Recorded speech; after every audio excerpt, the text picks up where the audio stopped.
dayıma Yürekte muzika Muzika Muzika, muzika Muzika Şanırat dayıma Yürekte muzika Отманды қошуа кечіңіздер мен ардақтуу теле көрушілер, ар бириңиздерге ысык салам жолдойбуз. Біз топтор 2 күндүк эс алуудан соң кайрадан біз сахнада ар бир туруктуу көрөрманыбыз менен амандашып турганыбызга чын жүрөктөн кубанычтабыз. Бардыңыздарга кутман кеч. Амансыз бардактуу көрөрман, күздүн берекелүү кечинде жагымдуу ыргактар менен кубандырган музыка телеканалында Muz Life программасы өз ишин баштайт. Ал эми кызматта Арген жана Айзада 1 саат бою мыкты ырларды жана кызыктуу маекти сунууга даярбыз. Туптура, ал эми ардактуу телегөрүүчүлөр, бул учурда, бул секундаларда ар бириңиздерди экранга жакыныраак чакырабыз. Анткени дегенде ар дайым кыдай эле эфирдегидей эле бизге студиябызга келген кереметтүү конокторубуз бар. Алардын катарын толуктап келе отурган кол чабалар менен тосуп алыңыздар. Өзгөчө үндүн ээси, Ала Тообуздун булбулу, Ысык көлүбүздүн кулуну Аяр мырза бүгүн конокто. Ассаламу алейкум. Кош келиңиз. Майрамыңыздар менен куттуу болсун.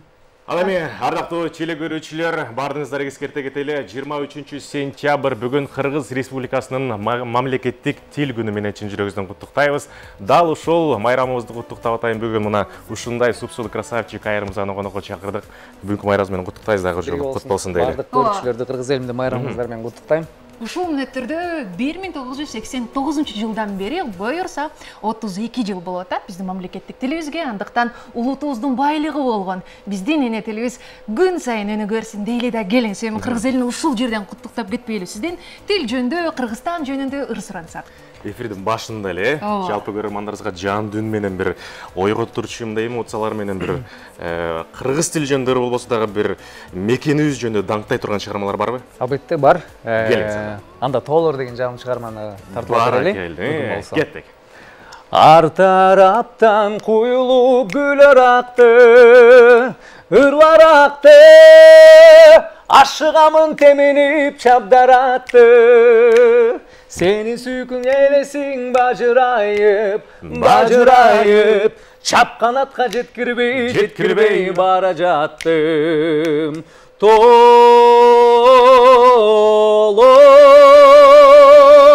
тоолор, тоолор. Келгиле, барыс жогу чапканатка жеткирбей бара жаттым.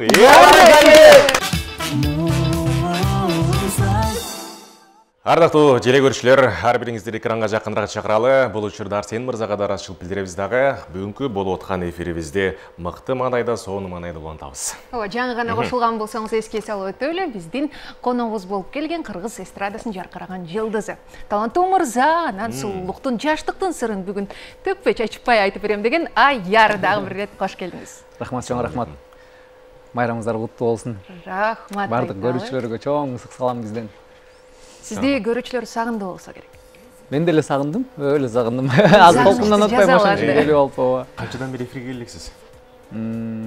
Жакында эле канча болуп калды? Бир аз убакыт болуп калды келип, эми бирок анда эме болгон, түз эфир эмес болчу ушундай. Майрамдык ошо эме концертке катышып. Майрамдык съемкага келип кеткенсиз. Бүгүн түзмө-түз сизди эл менен Кыргыз эл менен байланыштыралам да. Бүгүн ушинтип көптөн бери келбегеним билинип атат өзүмөчү. Бир аз коркунуч болот абы. Толкунданып, сонун майрамдын күнү. Жакшы. Жөн толкунданып болсо керек, э? Бул буюрса Аяр мырзанын алдыда күтүп жаткан эң сонун, жашоодогу эң сонун жаңылыктардын бири да толкундап турса керек. Ал туурасында дагы кенен сүйлөшөбүз. Ага чейин жаңы гана жарык көргөн чыгармаңыз жөнүндө сүйлөшкүбүз келип жатат. Болбой эле. Не себептен ушул ырды тандадык? Күтүлгүс болду го бул бизге. Бул ыр өзүм үчүн деле күтүлгүс болду. Анткени ырды мен тандаган жокмун, мени ыр тандады десем дагы жаңылышпайм. Анткени мен ошо ар бир эле негизи чыгармачыл ырчылардын баардыгы тең биз ырларды, жакшы ырларды издейбиз. Күндө үйдө ойлонуп жатып, бул ырды ырдасам кандай болот деп мындай изденүүдө болот да. Ал ошол мен жакын дос балам бар. Нурбек деген жакын дос балам келип калды. Ушундай ыр бар. 3 ыр бар деди да, 3 ыр бар. Үчөөнү көрбөйсүңбү? Кайсынысын жактырсаң ошону жаздырып эметпейли деп анан макул деп үчөөнү тең ойлонуп жүрдүм. Ошол үчөө тең ошол кездеги ырлар. Анан Урмат Байкенин ыры, Урмат Шөнөптүн ыры мындай көңүлгө жакыныраак болду. Себеп дегенде ошол башында башталып келаткан проигрыштары кичинекей кезде аябай ностальгия болгон эме жашоодогу эмелер элестер калыптыр. Анан ошону ырда дагы башын дал ошондой кылып дагы проигрыштын калтырып ошондой кылып жасадык. Ошол ырды тандадым. Ал ыр мени тандады. Ошентип чыгарма жаздык. Дегиз эле бул чыгарманы азыр кыргыз эли кандай кабыл болуп атат сиздин аткарууңузда? Байкалып атабайбы? Чыкканына өтө эле жакын арада чыкты. Калп айтпасам эле 1 жуманын аралыгы эле болуп калды болуш керек. Андан көп боло элек. Анан азыр балким биз негизи чыгармачылыкта болгондуктан ырлардын жаңы чыккан ырлардын баардыгын карап угуп тыңдап турабыз го. Байкап көрсөм мен башка жумушта дагы башка сферада жүргөн досторум, тааныштарым бар. Алардан сурасам, кайсыл ырчы эле, ал ким эле деп сурап калышат да. Аты чыккан ырчыларды делечи. Мен ойлой берем, бул ырды азыр элдер угуп жетиш элек. Жаңы балким бүгүн дагы сиздер дагы себепкер болосуңар элдерге мындай жаңылык кылып айтып, жаңылык. Чындыгында да биз дагы угуучу катары, көрөрман катары айтып өтөлү. Чындыгында сизге жарашкан экен. Кудай буйрса, бул ырдын ак жолтою болуп сизге көптөгөн дагы да көрөрмандарды алып келсин. Чоң рахмат. Анан ыр тууралуу сүйлөшүп калдык. Негизи эле ыр тандаганда сизге биринчи кезекте өзүңүзгө жагышы керекпи же башкаларгабы? Биринчи угармандын, көрөрмандын кулагы менен угасызбы же өзүңүздүкү мененби? Негизи мурун ошол азыр салыштырып көрсөм, башында чыгармачылыкка аттанганда өзүмө жаккан ырларды деп ошентчикемин. Анан кийин ойлонуп эмнеге өзүм андай эме болбош керек. Угармандарымдыкындагы аябай алардын жеке оюна көңүл буруп, комментарий жазып калышат, бул ыр сага жарашыптыр же бул жарашпай калыптыр деген ар бир сунуштарына көңүл буруп, анан ортосун кармайм да. Өзүмө да жаккан, угармандарга жаккандай болсун деп. Баракелде. Дал ушул болбой эле чыгармасына клип тартуу пландары кандай болду? Клип тартуу пландар бар болчу. Азыр деле бар негизи. Ортодон бир аз кандай десем, убакыт жагынан жетишпей мындай азырынча тартпай эле туруп турайын дейсизби? Жок, тартайын эле деп эле күндө эле ойлоном ал жөнүндө. Бирок убакыт жагынан ошол жетишпей атабыз. Анткени азыр күз келип, күркүрөгөн күз келип, тойдон бошобой атат. Күрөш, жаз жарыш болгондой болуп атат, ошол нерселер болуп атат. Ал нерсени баардык угармандар деле, көрүп турган экранын артындагылар биздин элибизде эле тура мындай баары тең түшүнөт деп ойлойм. Анткени күзүндө баарыбыздын тең колубуз жерден, жумуштардан бошобойт. Ошол сыяктуу эле меники да ошондой болуп жетишпейт. Анан негизи башка бирөөнүн ырын кавер катары ырдаганда мындай кандайдыр бир жоопкерчилик болобу? Албетте элдерди салыштырабы, же кабыл албайбы, же окшошпой калабы, окшошуп калабы, ашып кеткеби деген сыяктуудай. Мага ошол башында ырды жаздырып, анан Урмат Байкеге биринчи жаздырарда биз Урмат Байкеге чалдык, телефон аркылуу Урмат Байке ушундай сиздин ырыңызды ырдап көрөйүн деп атам эле, мүмкүнбү десем, аяр албетте, конечно, сөзсүз ырда деп ийгиликтерди каалап, жакшы сөздөрүн айтып, ушундай күч кубат берип койду. Анан биз ошол энергия менен барып аябай жаздык ырды. Андан кийин ырды бүтүргөндөн кийин эң биринчи ошо Урмат Байкенин өзүнүн оюн билели деп, анткени сөзүнүн да оонун автору ал киши болгондуктан ошо өзүнө жибердик. Жиберген Урмат Байке бошобой аткан окшойт да. Ыр жетти, WhatsApp'тан барды да, анан бирок жооп жок. Жеткени көк болуп күйдү. Жеткени күйдү, жооп жок. Мен сарсанамын аябай, эмне болду деп, ырды бузуп салганго, кошмар болгонго деп ойлонуп өзүмчө күлкүм келип, жанымда дос балдарыма айтсам, болбой калды деп, алар тамашалап коюшат, ырың жакпай калган окшойт деп. Анан мейлим, анан балким бошоп аткандыр да, анан бир аз убакыт өткөндөн кийин Урмат Байке ошол кайра жооп жазыптыр. Мен бошобой аттым эле, машина айдап бараттым эле, ушундай бир аз бошобой калдым. Ыр аябай жакшы, аткаруу сонун мыкты деңгээлде болуптур, жакты, ийгилик деп жазып коюптур. Ошол жетти да мага, сонун болду. Эң жакшы. Жүрөк тынчып калды ошондо. Жакшы. Бул чыгарманы той топурларга барганда ырдап көрдүңүзбү? Чыгып атабы же? Ырдап атам, барып. Бет ачары болгон экен. Бет ачары болгон. Ыр чыгаар күнү эле эртеси бар эле, ошол күнү эле кечинде барып тойлорго ырдаганбыз. Коробкадан кандай чыгат болду экен? Кандай болот экен, элдин кабыл алуусу кандай болот экен, бийлейт бекен, бийлебейт бекен, мындай аябай кызык болот го. Барып ырдасак эле, элдер мурун угуп жүргөн ыр болгондуктан дароо эле кабыл алып, жакшы кабыл алуу болду. Анысы жакшы. Негизи эле сиз өзүңүздүн жүрөгүңүзгө, жан дүйнөңүзгө музыканын кайсы жанры жакыныраак? негизи өзүмө жаккан жанр, өзүмө ошо жаштайыман бери угуп кызыгып келген фанк стили жагат. Анан бирок негизи ал нерсеме чектелбей ар тараптуу болуш керек да. Ошон үчүн баардыгы жагып баштады анан кийин. Жакында бир таптакыр башкача стилде ырдап көрсөм деген ойлоруңуз барбы? Ошол башкача бир жаңылык чыгарып кой. Негизи чыгармачыл адамга ал нерсе керек, сөзсүз түрдө. Албетте ошондой жаңылануу нерселер, мындай кызыктуу, мындай элди шок кылган нерселер, ал нерсе керек го деп ойлойм. Андай идея боло элек, бирок болуп калса мен башымды артка тартпай эле ырдап аткарууга деле даярмын. Азыр өзүмчө шок болуп атам деп атасыз да. Азыр өзүм шогум эмете албай атам, чыга албай атам. Күтө эле анда. Жакшы. Чындыгында өзүңүз эми азыр айтпасызбы, Урмат мырзанын калемине таандык, оонуна таандык болбой эле чыгармасын аткарып чыктыңыз. Анан биз билебиз, сиздин талантыңыз дагы бир болуп көрбөгөндөй да, өзүңүздүн аткарууңузда дагы өзүңүздүн калемиңизге таандык чыгармалар көп. Дал ушул сиздин чыгармаңызды аткарып, кавер катардап чыккан ырчылар барбы? Мен ырымды, ооба бар, албетте бар. Мен ырымды ырдап чыккан Эдилана деген айым бар. Жакшы ошо жакшы ыр болуп, мындай ал Эдилана деген кыз ырдагандан кийин дагы ырдын бага ачылып, мен ырдаганда мындай анчалык болгон эмес, Эдилана ырдагандан кийин аябай сон болду да. Кайсы ыр ошондо? Ал ырды мен деген азыр эстеп көрсөм 5 жыл мурун жазыптырмын. Анан ошол жазып, анан өзүм мындай ырдап көрүп, анан өзүм мындай ыраазы болбой калгам да ыргачы. Мен ойлогондой болбой калды, же бул ыр мага жарашпайбы дегендей болуп. Купулуңузга толбоптур. Купулума толбой калып, ошо ойдон клиби тартылган, ырды алып ошо ойдон элге тартууланып эле анан калып кеткен. Анан ошол мен Казакстанда жүрсөм, Эдилана деген бизде ырчы айым бар. Сонун жакшы таланттуу, жакшы айымдардын бири. Анан мага ошо байланышка чыгып калды. Аяр байке, сиздин ушундай Айжаным деген ырыңыз бар экен. Анан ошол ырыңызды ырдасам болобу, сөз обону кимге таандык, кимден уруксат сурайм деп анан айттым, сөз обону өзүмө таандык. Анан ырдасаң сөз албетте болот, эмнеге болбойт депчи. Анткени мен үчүн ушундай башка ырчы менин ырымды ырдаса мен үчүн сыймык. Анан эмне кылам, кандай сизде эме ырды сатып аламбы, кандай кылабыз жолдорун дейт. Анан эчтекенин кереги жок мага, эчтеке сатып албайсың, ырды кандай каалагандай алып ырдай бересиң дейт. Анан ыраазы болуп ал кыз дагы эметип ырды ырдап чыкты. Ырдап чыккандан бир жумадан кийин эле эме Инстаграмды, ТикТокторду карасам эле эме просмотрлар аябай катуу кетип жарылып атыптыр, мум болуп. Анан аябай ыраазы болдум, отуруп алыпчы. Мындай сүйүнүп бербей эле койсом болмок экен да. Жок, негизи бир раз күтүп турганда. Негизи кээ бир адамдарда болот ошондойчу. Балким мен өзүм эле ырдасам болмок экен деп. Анткени мен буга чейин эле атын айтпай эле коеюн, бир байкелерибиз бар, ошолордон бир ырын сураганда бербей койгон такыр элечи. Болбойт, жок депчи. Мен эмнегедир мен антким келбейт, мен андай адам эмесмин да.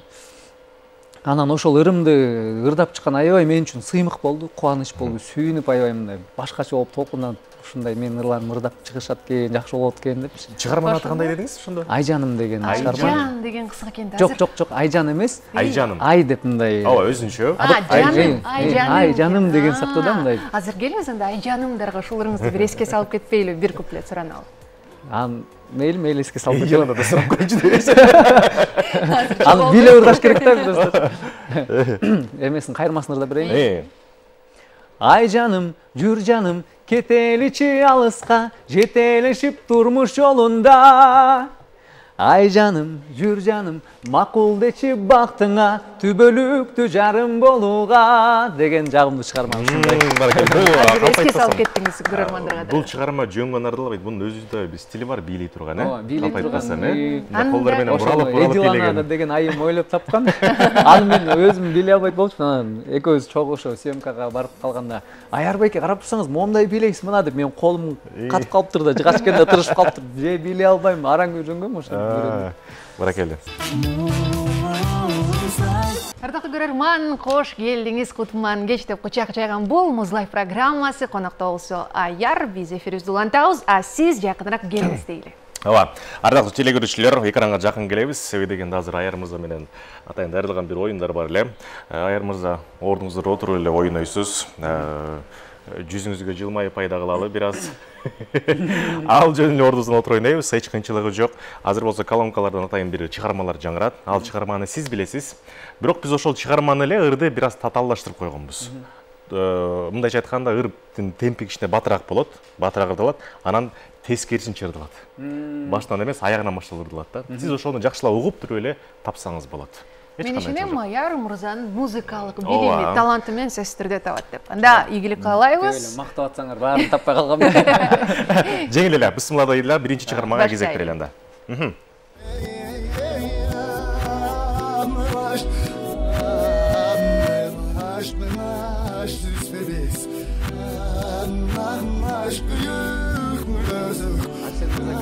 Кайсы чыгарма? Кайсы чыгармасы экен жетишпей атам, дагы бир уксак. Дагы бир жол коюп бериңизерчи, шуну дагы бир жол коюп берип коюңуздар. Үнүн бир аз өктөмүрөөк кылып берип койсоңуздар. Кичине өдөөрөөк кылып берели.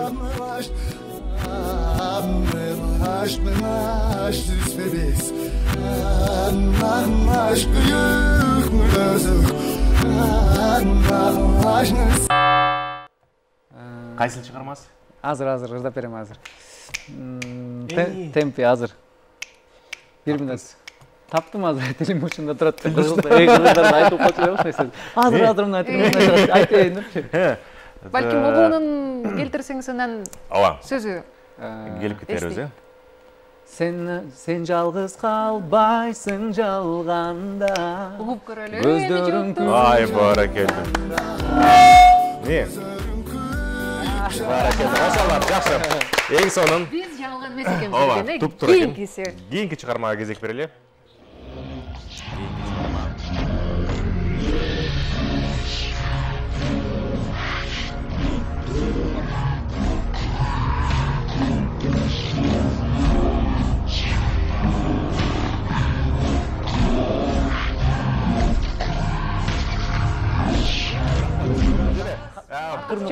Катыраак коюп бересиздерби, мүмкүн болсо угулбай да жатат бизге студияга. Дагы бир жол коюп берели.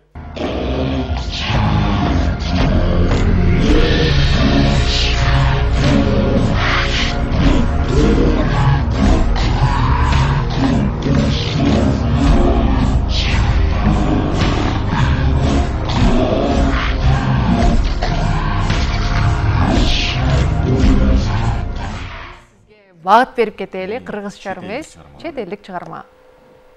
Бир аз кичине жакындадыбы? Ошо түркчө ырга жакындап атат. Дагы ойлонуп көрүңүз.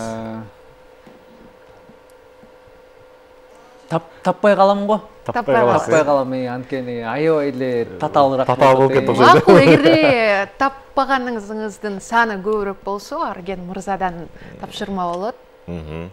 А эгерде тапканыңыз көбүрөөк болсо, сизден тескерисинче Аргенге тапшырма болот. Сүйлөштүкпү? Кийинкисин каалайын.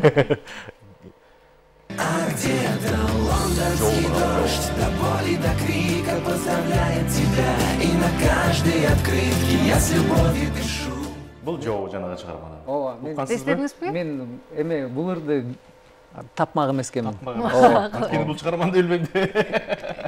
Макул, эч нерсе эмес. Улан таланда, кийинкисин убакыт созбойлу дагы кийинки чыгарманы коюп берели. Кандай чыгарма болду экен?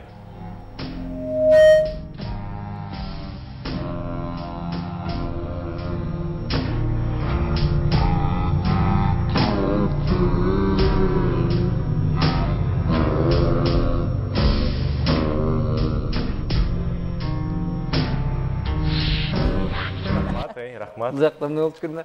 Арсен жеңиш керек болчу экен, мен жеңилип ошо эме аткармак экенмин да. Эмне приказ болсочу. Жок. Негизи бул планда жок эле нерсе. Планда жок эле нерсе чындыгында. Биз сизди утулушуңузду такыр калган жокпуз. Чындыгында. Негизи мага татаал болуп атат кийинкилери. Мунусу андан да татаал болуп кетти. Же силерге андай болбой эле. Дагы көрөлү же дагы көппү булар? Ушуларды дагы айтылып калабы же кийинкисин өтөрөлү? Кийинкисин өтөрөлү. Эгер Айар мырза мунусун таппай калсаңыз, жеңилдин деп өзүңүз кепилдик берсеңиз, анда чындыгында мен кесиптешим айткандай бир задание сизге болсун. Албетте. Ооба. Азыр алгач жоонугу алалы. Бул да чет эл күлүп экен.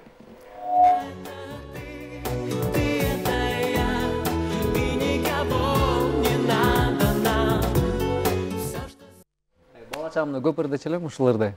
Да, уланталы же эметесизби? Уланталы. Улантасы, э? Да, кеттик анда маселе. Кийинки чыгарманы коюп берели.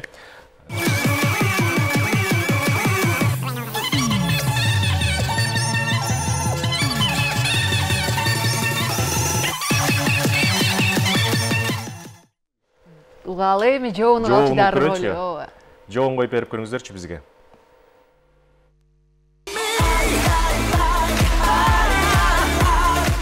Баракетсиз бая. Жакшы. Азырынча эсеп 2-2. Эми кийинкисин тыңдайлы. Кийинки чыгарманы коюп берели.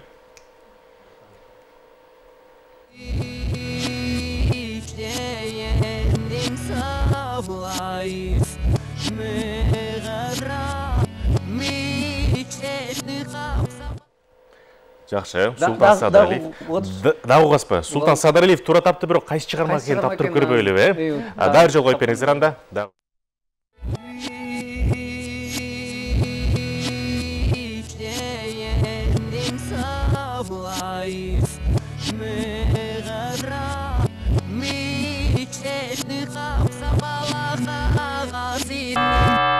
Стоп. Ага. Бир аз жакындадыбы? Жакындады, ооба. Эми жаңырлардын катарына кирбейт. Бул сөзсүз түрдө бардыгыбыз билген, ырдап жүргөн. Акбар Сүйүнбаев экөөнүн махаббатым эмеспи? Угалы жок. Угуп көрөлү анда, э?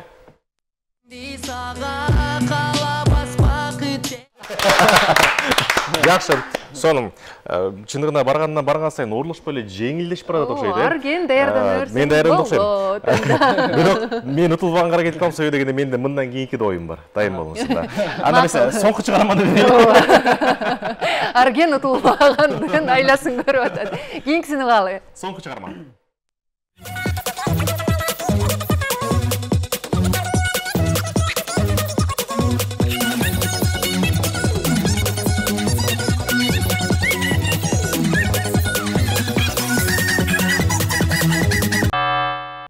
Бул эми чет элдик чыгарма экен. Ушуну тапсаңыз, анда мен чындыгында мындай жеңилип берем деп айтпай турайын па азырынча. Эмне болуп кетет ким билет? Дагы жолу. Макул, дагы жолу коюп бериңиздер анда.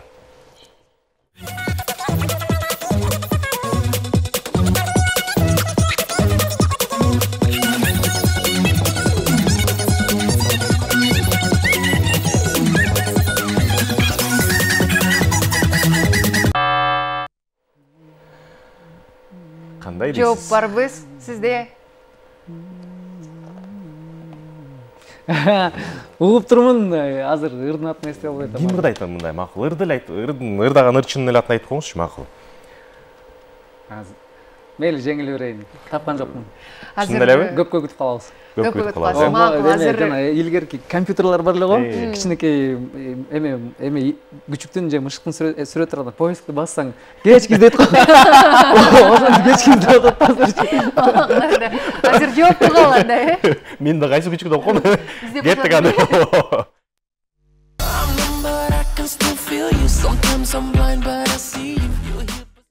Негизи жакындадыңыз беле ушул жака? Жакындаган мен. Жакындаган. Бираз күттүрсөк болмок экен энди. Көпкө Бирок эч нерсе эмес, эсеп болсо 3-3. Арген айткандай, анда кийинки оюнда такташып алалы. Ошондой болсо дагы бул тапшырмалар жеңилмес болчу. Сизге азаматсыз дейли. Рахмат.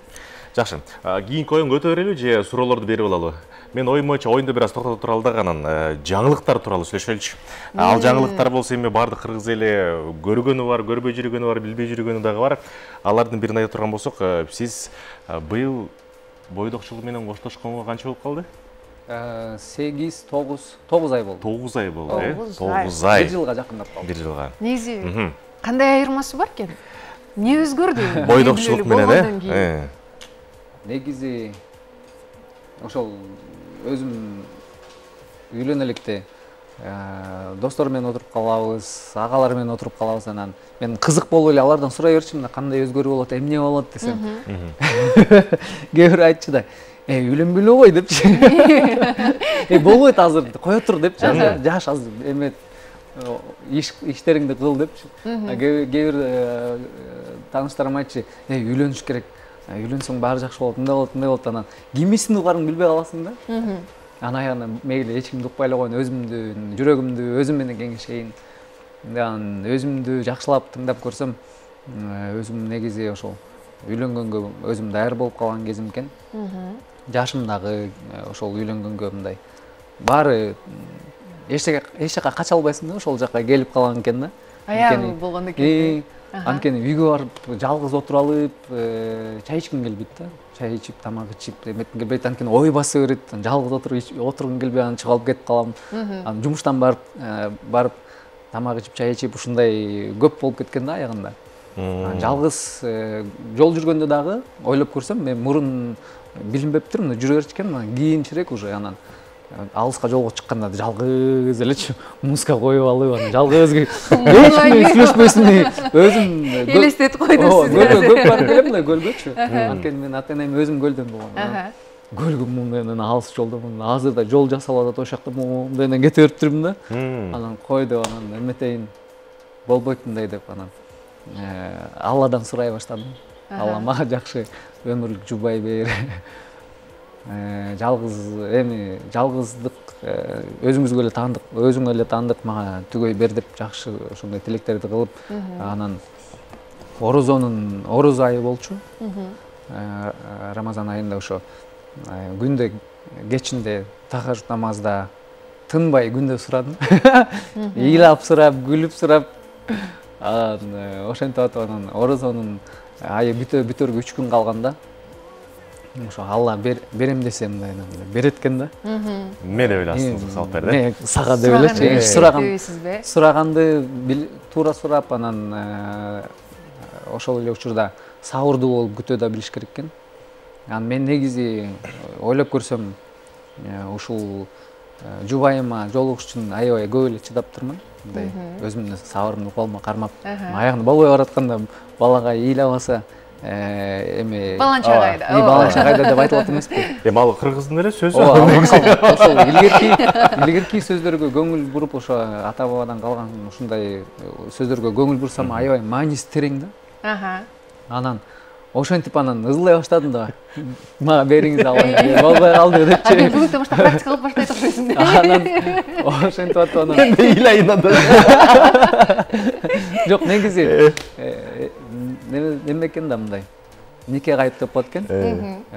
Кээде болуп калат, сен ыйлабасаң деле, эчтеке кылбасаң деле эрте эле берип коет сага. Сен ыйлатпай элечи. Кээде болот мындай чыдап, сабырдуу болуп, чыдап, аягында сабырың дагы сынып. Ызычуну маар болуп бүтөт, ошондой болупчу. Меники негизи ошол көп күтүп, аябай көптөн күттүргөн жубай болду да. Мен мындай интригалуу сөздөн кийин мага кызык болгону, кайсы жактан таптыңыз? Кандай таанышып калдыңыз? Канча сүйлөштүңүздөр? Анан кантип билдиңиз ушул адам сиз менен өмүр бою түгөлүктүү жарыңыз туура келет дегенде? Ошентип Алладан суранып атып, анан 3 күн орозого бүтөр күнү, 3 күндөн кийин орозо бүтөт. Ооз ачабыз дегенге 3 күн калган. Анан бир тууган эжем, өзүм бир тууган эжем айтып жүрчү, мен сага бир сонун бир эме кыз менен тааныштырайын деп айтсам эле сен бошобойсуң, качан убактың болот деп айтсам эле сен ооба деп коюп унутуп каласың деп. Анда ойлонуп көрсөм, мен деген эжемдин айтканын ойлонуп көрсөм, эжем көп мурун эле айттыр, убакыт мурун элечи. Бир кыз менен сени тааныштырайын, сен экөөң аябай жакшы пара болосуңар, экөөңөр бири-бириңерге көп келишесиңер деп айтканы көп болуптур. Мен болсо жумуш менен эле алаксып жүрө берип, анан ошол убакыт, ошол күнгө келиптир да. Көңүл бурган эмес экенсиз да буга чейин айтканда. Жок, көңүл бургам. Антсек эме болуп калат да, мындай кандай десем, сен көңүл урбай жүргөн турбайсың деген сыяктуу. Ошон үчүн көңүл бургам, просто жумуштан бошобой аткан убакыт болуп калган. Анан ошентип эжеме айттым. Эжеке, баягы сиз айтып атпадыңыз беле, ошол нерсе убакыт келди окшойт. Ага чейин көргөн эмессиз. Эжеңиз айтып аткан, сиз укпой эле жүрө бергенсиз. Мен бирок көргөн эмесмин, эчтеке билген эмесмин. Мага номерди бериңиз, мен эме аракет кылып көрөйүн дедим. Макул деп анан телефон номерин берди эжекем. Анан мен биринчи күнү дароо эле чала калбайын деп, жок, биринчи эле күнү чалбайын деп ойлонуп жүрдүм. Ошон менен бир жума өтүп кетти. Бир жумадан кийин чалайынчы деп чалдым. Чалсам трубканы алган жок. анан звонокту кайра чалат бекен, ким бул деп негизи чалынат го, ошентип чалган жок дегенде мындай өзүм ичимен сүйүнүп койдум да, чочун номер чалса албайт экен да, кайра чалбайт экен деп аябай мындай галочка коюп койдуңуз. Жакшы галочка кетти. Анан СМС жаздым.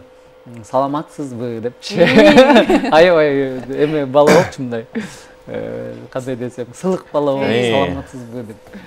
Азыр болсо, жаным деп кыкырмакмын да. Анан саламатсызбы деп жаздым. Ушундай эжемден сиздин номериңизди алдым эле, ушундай эжени таанайсызбы, ошол берди эле десем эле, анан дароо эле СМСке ответ келди. О, тааныйм, мен азыр сабакта элем, анан бошоп байланышалы деп. Анан ошентип экөөбүз тааныштык. Орозо бүтөрүнө 2 күн калганда анан экөөбүз мен ал эме жубайымды тамакка чакырдым. Күндүз түштө түш маалда болчу, тамакка чыгып экөөбүз кезип таанышып, анан сиз айткандай билбей атам да, ушул менин жубайымбы чын эле депчи. Анткени биринчи эле көргөн адамды билбейт экенсиң, мындай оор болот экен дароо билиш. Анан ошол тамактанып сүйлөшүп отуруп эле анан кайра эле Алладан жардам сурадым, Алла мага жардам берчи депчи. Ушул менин жубайымбы, мен билбей атам депчи. Мага белги берчи десем эле, ошол заматта эле белги берди да Алла. Кандай белги болду ошондо? Биз дагы биле жүрөлү. Ал белги мындай болду да.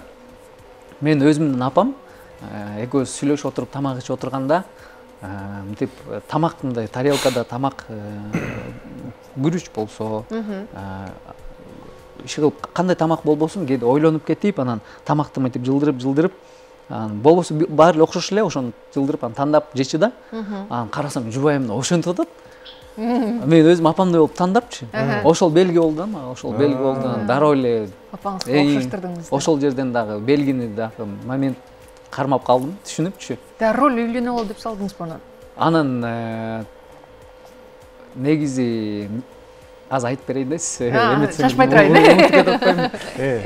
Ошентип түшүндүм дагы, анан айттым болочоктогу жубайыма. Мен негизи ошол баардыгы адал болсун деп ошентип оюм, мен тилегим, ошо ниетим ошондой. Анан мүмкүн болсо деген сен мага жактың, анан деген экөөбүз кыз жигит болуп жетелешип көчөдө жүргөндү мен каалабай элемин. Мен сенин колуңду кармаганга, сенин атаңдын, апаңдын уруксаты жок, мен сенин колуңду кармаганга акым жок депчи. Ошон үчүн баардыгы адал болсун. Бүгүн кезиктик, анан мындан аркы кийин кезиге турган болсок, экөөбүз үйлөнөбүз деп чечишип алып анан кезигели дедим. Үйлөнүп, мындай турмуш коюлуп тура. Маселени кабыргасынан койгон экенсиз да. Турмуш куруу максатында боло турган болсо экөөбүз, мен сага жаксам, анда ошону ачык айтып кой. Мен жашырбайм дедим. Мага жашырчу эчтеке жок. Анткени өмүр кыска экен да. Биз бат эле бул жашоодон биз көз ачып жумгуча эле көп нерсе өзгөрүп кетет. Ошон үчүн бир дагы секунда минутамды коротпойн дедим, текке коротпойн дедим дагы, дароо эле айттым. Мага жактың депчи. Аябай жактың. Анан эгер ошол нерсе мындай сен тараптан дагы жакшы болсо, анда ошондой кылалы. А эгер мен жакпай калсам, ачык айт, мен таарынбайм. Эчтеке таарынбайм, анткени мен аябай түшүнүктүү адаммын ал жагынан. Жакпай калдыңыз десең, капа болбойм дагы, чалышып эметпейм, мындай ошо ойдон. Мен өзүм жакта кала берем, сен өзүң жакта кала бересиң дедим. Ошо ойдон кеттик. Анан жубайым ойлоноюн деди. Ойлоноюн деп, мен мейли деп күттүм. Анан бир нече убакыттан кийин анан жообун уктум. Анан мен макулмун деди. Дегенде эле анан ошондо жүрөктө толкундоолор башталып, баягы үйлөнүш керек дегенге даярдык башталды ошентип. Ошол ошентип башкарып. Махабат баяны чындыгында кызык болду. Ушул ооба макулмун деген жооптон кийин канча убакыттан кийин үйлөндүңүздөр? Ооба макулмун деген жооптон кийин 5 айдан кийин. 5 айдан кийин. Ооба. 5 айдан кийин үйлөндүңүз, Биз аракет кылганбыз. 1 ай, 2 ай, 3 ай максимум депчи. Бирок мындай даярдык болуп, шартка байланыштуу ар жак бер жагында, тиги үйлөнөлү дегенде мындай бизде мындай го, биз илгертеден бери калып калган күз айында депчи. Анткени жер жемиштин баары бышат. Негизи мындай ойлоп көрсөк, ошол молчулук, токчулук күздө келет да, күркүрөгөн күз болуп, анан күзгө деп ошол үйдөгүлөрүм, туугандарым айтып калышты. Ошого анан настрой кармап даярданып баштадым. Эң жакшы, эң негизгиси бат чыгарылган чечим, туура чыгарылган чечим болсун. Сиздерге бакыт каалайбыз. Азыр Махабат Баян андан уландысын дагы угабыз. Сөзсүз түрдө бөлүп туралы, э? Ооба. Арген экинчи раунд башталды дегенге даяр. Жакшы. Бул учурда мындай болот, сиздин назарыңызды, көңүлүңүздү экранга бурабыз. Экранда болсо эми бул ойнолуп эле жүргөн оюндар, кыргыз валюталары бар акча. Биз көтөрүп жүргөн колдонулган эле акча. Сүрөттөрү чыгат. Мисалы 20 сом, 50 сом ошондо кимдин сүрөтү бар? Жеңил эле, эч кандай кыйынчылык жок. Ошону эле табасыз. Дайынсызбы? Жарайт. Всё, биринчи сүрөттү коюп берели. 20 сомдо. Кимдин сүрөтү бар? Сүрөттү алып салган турасызбы? Ошо сүрөттү алып саламыз. Кимдин сүрөтү бар? Негизи Тоголок молдо эле, 20 сомдо. Ким? Токтогул Сатылганов экөөнү көрөбүз. Жакшылап. Тоголок молдо.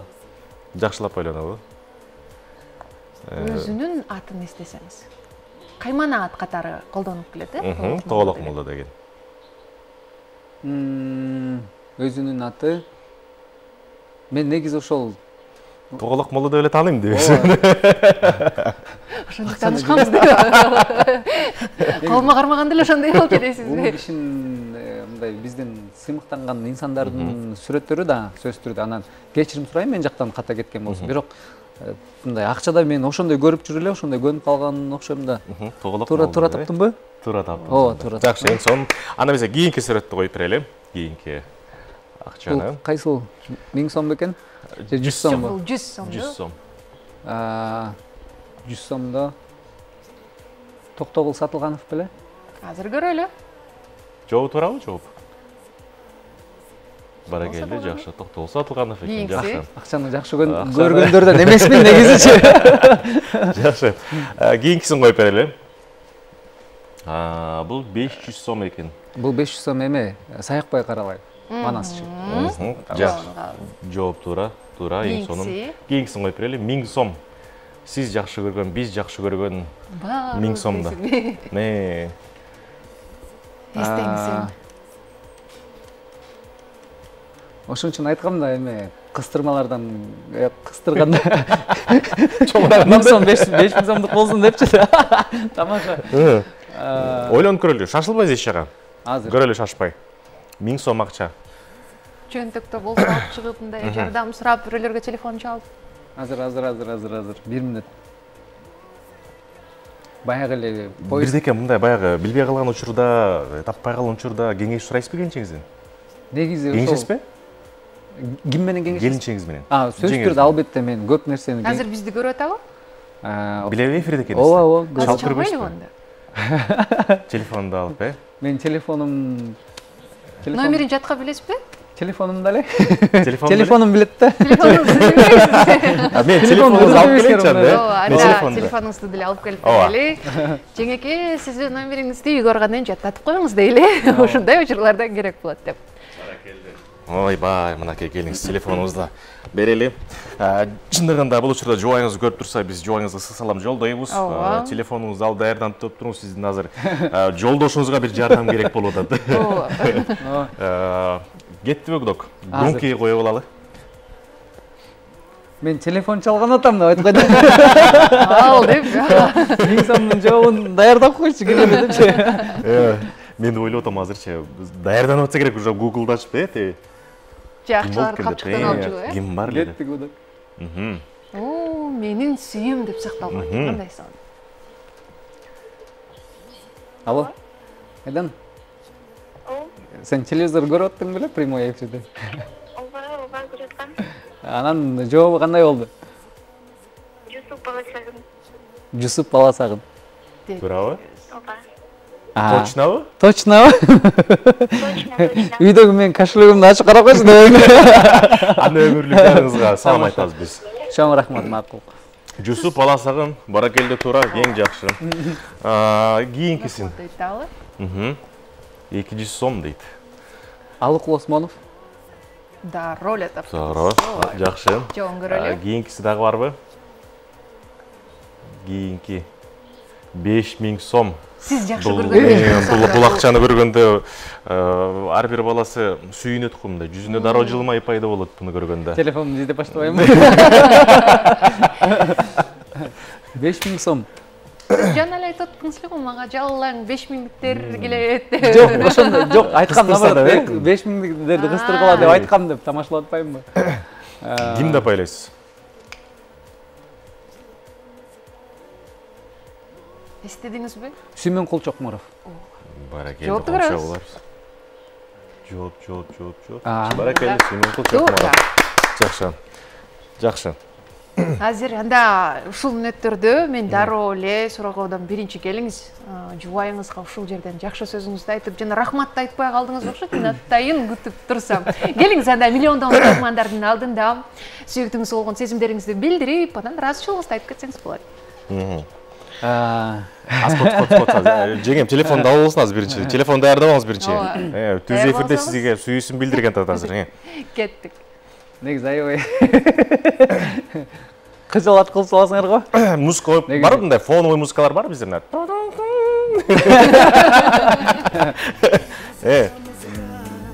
Негизи жубайым экөөбүздүн ортобуздагы мындай болгон ортобуздагы мээримдүү мындай ушундай сүйүүбүздү биз элдердин көзүнчө мындай көп көздүн көзүнчө мен эмет билгизе албайм. Болгону айтарым чоң рахмат.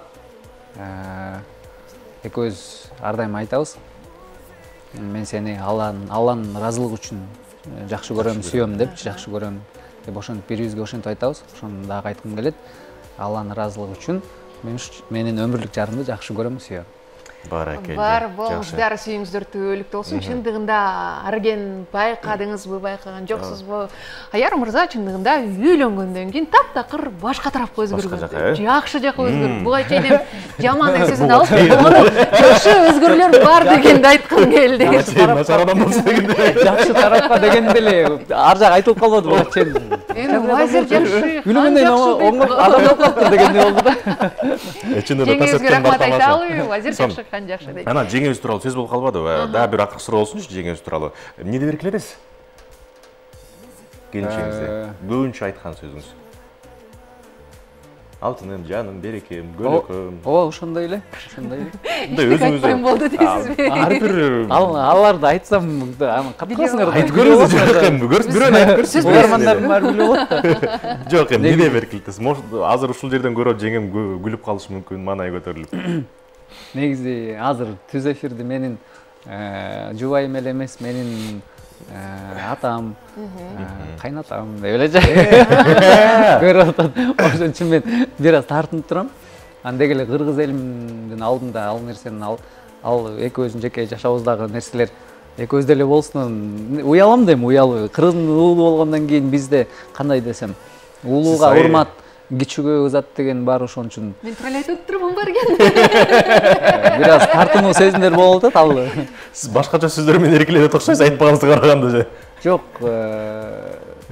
айтпай эле коеюнчу. Макул, анда кыйнабай эле коелу, Анан жакшы жаңылык, жакшы жак деп жөн жерден айтып турган жокпуз. Аяр мырза, Кудайым буйруса, бир айдан кийин жаңы статуска ээ болот, ата деген статуска ээ болот. Буйруса, Кудайым буйруса. Кудайым буйруса, жакындаган сайын жүрөктөр толкундап атса керек. Негизи күн өткөн сайын, күн жакындаган сайын жүрөгүм чынын айтканда мынтип башкача согуп атат. Анткени баягы айтылган сөз бар эмеспи? Балам балалуу болгондо билесиң депчи. Баягы эле айтып өткөндөй, ошо биздин улуу муундун айткан сөздөрүнүн баардыгы аябай мааниси ушундай терең, ушунчалык маанилүү. Мындай кантип ошол сөздөр үчүн рахмат деп ыраазычылыгымды билгизе албайм да. Анан чынында эле аябай мындай күн өткөн сайын, күн жакындаган сайын жүрөктө толкундануу болуп, анан азыр эми төрөлүп биздин колубузга, жаныбызга мынтип кармай элекпиз алканыбызга. Бирок азыр эле келечегин элестетип алып, сарсанаа болуп, өзүмдү сен жалкоо болуп атасың, сен муну кылбайсың, берте турбайсың, эмне уктап жатасың деп мен өзүмдүн уйкум качып баштады үйдөнчү. Сарсанаа болуп, негизи бул нерсени балалуу болгон адамдар, жаш жубайлар ошолор дагы өзлөрү мындай сезим менен сезбесе, сөз менен түшүндүрүп бере албайт экенсиң. азыр мен например оюмду топтоп сөз менен сиздерге азыр түшүндүрүп бере албайм. Бизге жетти. Ооба. Чындыгында сезимдериңиз, сөзүңүз эмес, сезимдериңиз, эмоцияларыңыз билдирип турган. Ого жөн отуруп сүйлөп, эмтип, бир аябай кыйналып, эми башкача мындай. Не деп айтып салсам дедим да. Сөзүмдү таба албай эмне кылсам депчи. Негизи эле ысымына токтолуп атасыздарбы? Ысымына жубайым токтолуп атат. Мен акча табыштын аракетинде жүрөм деп. Мен негизи келечегин ойлоп алып эле. Муну даярдай калыш керек, муну анан жубайым окууга кеткенде мен карайм да анан биягын даярдай берейин деп сумка асылган сумкаларды элестетип, ошол жакта жүрөм. Мен алдыга кетип калгам. Түндө ойгонгондо бага атканыңызды элестетип. Мен азыр башым ичинде эмедем, тиги төрөлүп, балам төрөлүп, ошо аны уже багып мен эмелерин алмаштырып, тиги багып иштемиз жүрөм ошол жакта негизи. Даярдык жакшы экен эле. Абдан жакшы болоптур. Чындыгында Аяр мырза баягы мындай карай турган болсок, соц тармактарда көп жүрөбүз. Анан өзүңүздүн айлана чөйрөңүздө жүргөн күйөрмандарыңыз, кыргыз эли бардыгы байкашат. Мыкты үй бүлө болуп келатасыздар. Көз тийбесиндейбиз, сөз тийбесиндейбиз. Кыргыз айтып атпайсыз, баягы алдыга кетсең көз тиет, артта калсаң сөз тиет деп, ар дайым эл арасында ортосунда жүрө бериңиз дейли. Сүймөктүү ырчысы болуп, анан чындыгында жаман көздөн, суук сөздөн өз сактаган болсун дейли. Келген санда эркин микрофон суналай сизге. Бат эле убакыт болуп кеттиби? Ооба. Бир саат. Жана эле сүйлөшүп аттык эле. Бүгүнкү майрамыңыздар менен кыргыз элимди, ушул экран артындагы бардык жакындарыбызды жана сиздерди, музыка канал баарыңыздарды бүгүнкү майрамыңыздар менен чын жүрөктөн куттуктайм. Анан ушул жалпы жаамат музыка каналында иштеген сиздерге, ушул камераларды кармап турган байкелерге, звукта отурган эжелерге, бардык КТРКга бардыгыңыздарга чоң рахмат. Жааматка. Анткени ушинтип элибиз менен бизди жакын кылып, ушул кандай десем, күндө көрүшүп жүргөн адамдай болуп, бизди ушундай жакын кылып, бизге байланыш түзүп бергениңиздерге үчүн аябай ыраазыбыз. Кыргыз элимди майрам менен чын жүрөктөн куттуктайм. Эл жерибизде тынччылык болсун, ар бир үй бүлөдө аманчылык, токчулук, моочулук болсун. Жеке эле кыргыз элимде эмес, жер шарында ар дайым тынччылык болуп, баардыгыбыз аман бололу. Ар бир үйдө бактылуулук болсун. Мен айтканыңыз келсин. Сизге да чоң рахмат, чыгармачылык ийгиликтерди каалайбыз. Кудайым буйрса даярдык күчтүү экен. Тезирээк ошол сүйүнүчтү сезиңиз дейли дагы сахнаны. Рахмат айтам. Ана сахна төрүнө узаталы сизди. Жүрүңүз, микрофонду алып, атайын даярдап келген чыгармаңызды жалпы кыргыз эли менен биз да кошулуп бир тыңдап угалы. Ардактуу көрөрмандар, жакыныраак келиңиздер. Үй бүлө куруп, Кудайым буйрса, бала жетин искейм деп турган Аяр мырзанын сүйүнүчүн, ырларда жаңырган нотанын ар биринен байкаганга даярбыз. Андыктан жакыныраак келиңиз, чогуу ырдап, чогуу бийлеңиз. Кеттик.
Soğuy bodum can şırağın, can çıkıp septe belegen, balkim